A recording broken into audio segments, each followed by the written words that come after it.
Di sini adalah bapak ruhani.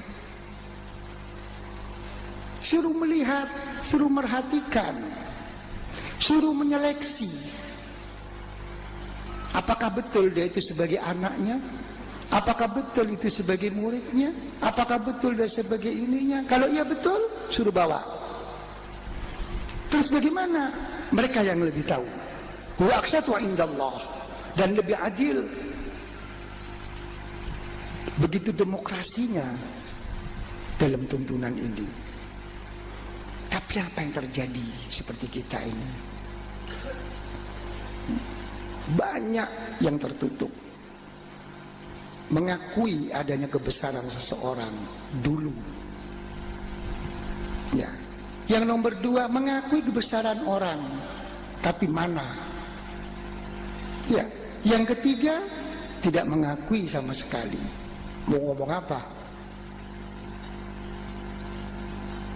Inilah hati orang yang ditutup oleh Allah, tidak mencapai suatu kesempurnaan.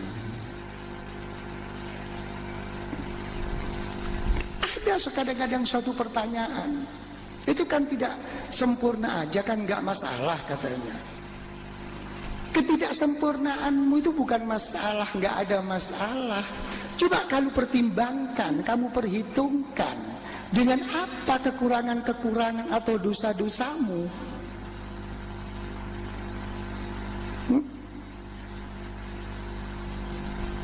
Terus bagaimana ini untuk mengangkatnya? Apalagi untuk membersihkannya?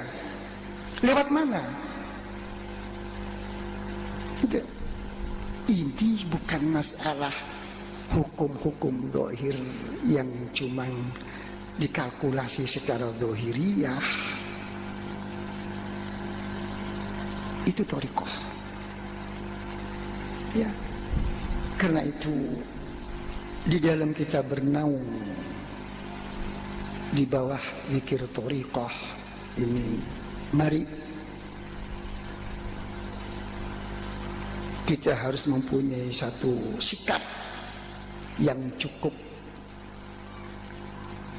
singkat tapi pokok. Yang pertama adalah qasdun sahih, punya tujuan yang baik. Apa tujuan baik? Wa anna ila rabbikal muntaha, hanya kepada Allah. Kita hanya ingin pada saat mau meninggal ada suatu terdengar firman daripada Allah, kita difirmani irji'i ila rabbiki radiyatan mardiyah fadkhuli fi ibadi wadkhuli jannati. Wahai nafsu-nafsu yang mutmainnah, bidzikrillah tatmainnul qulub, kembalilah engkau kepada Tuhanmu, Allahmu. Fadkhuli fi ibadi. Begitupun kita dididik oleh Allah. Apa firman Allah? Fadkhuli fi ibadi. Sehebat-hebat kamu, masuklah kamu di dalam lingkungan hamba saya. Baru wadkhuli jannati.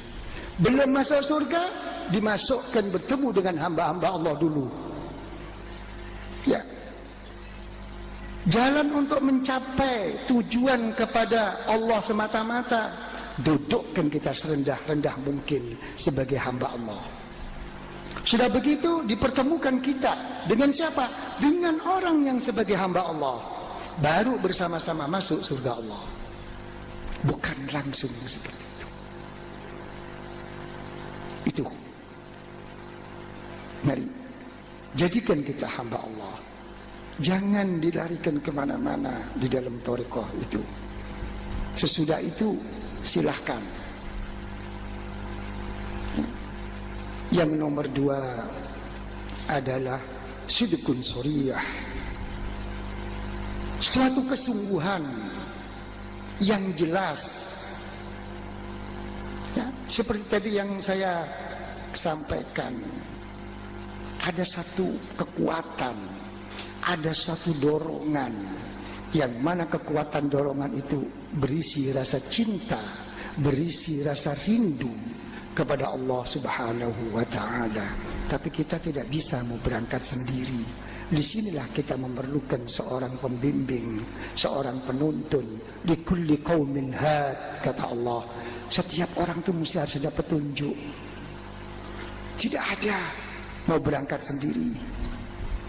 Tidak akan Allah Ta'ala menurunkan Al-Quran, menurunkan Taurat, menurunkan Zabur, menurunkan lampiran-lampiran apapun. Tidak ada tanpa didahului adanya para rasul-rasul.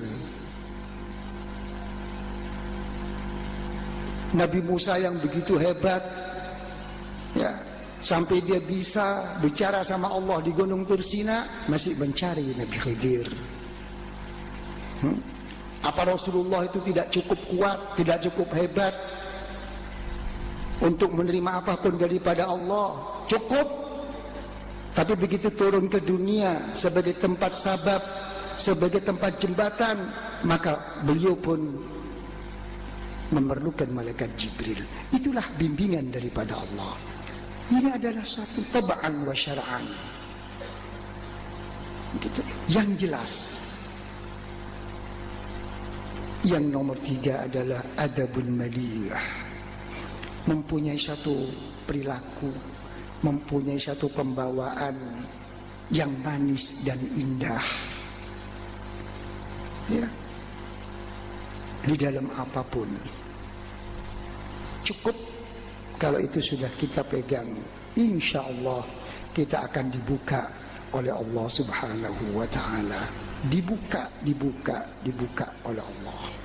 Ya, terbukanya hati itu tidak cukup hanya satu, banyak. Terbuka itu orang bodoh jadi alim.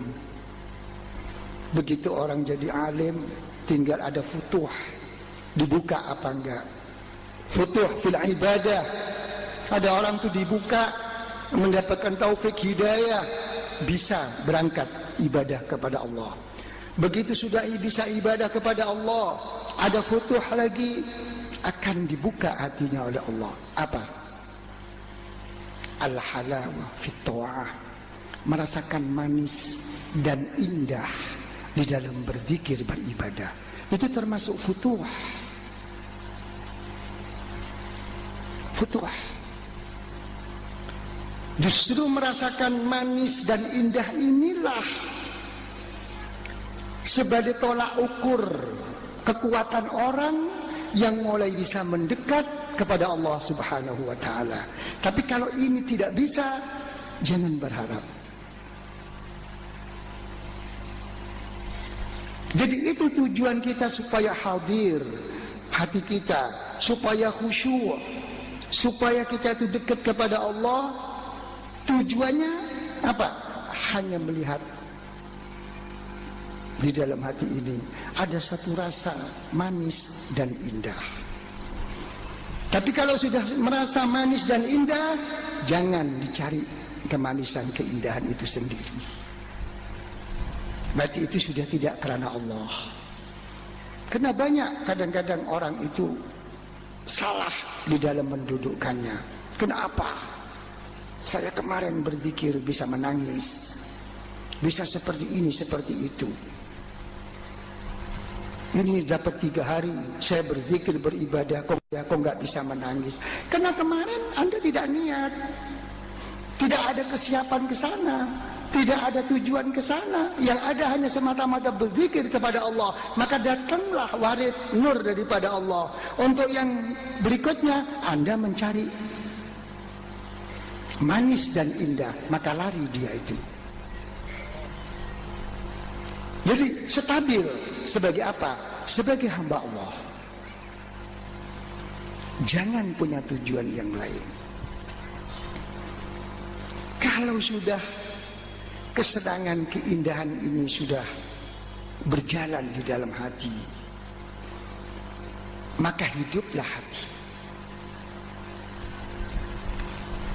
Bila hidup hati ini berjalan, maka baru kita bisa membuktikan apa yang telah dikatakan oleh Allah, bahwa Allah Ta'ala itu menjadikan apapun ada hikmahnya, tidak akan cuma-cuma, karena hati sudah hidup.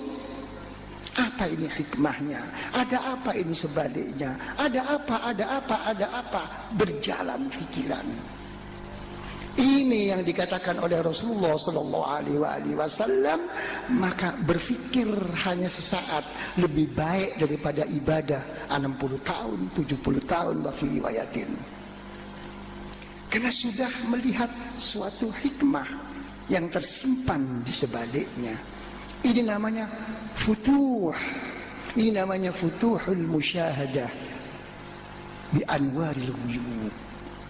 Telah terbuka hatinya, menyaksikan, membuktikan apa yang ada di sebalik itu. Dari mana?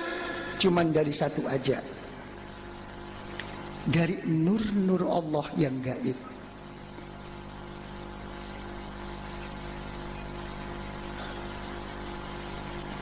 Semoga hati kita dibuka oleh Allah Subhanahu wa ta'ala.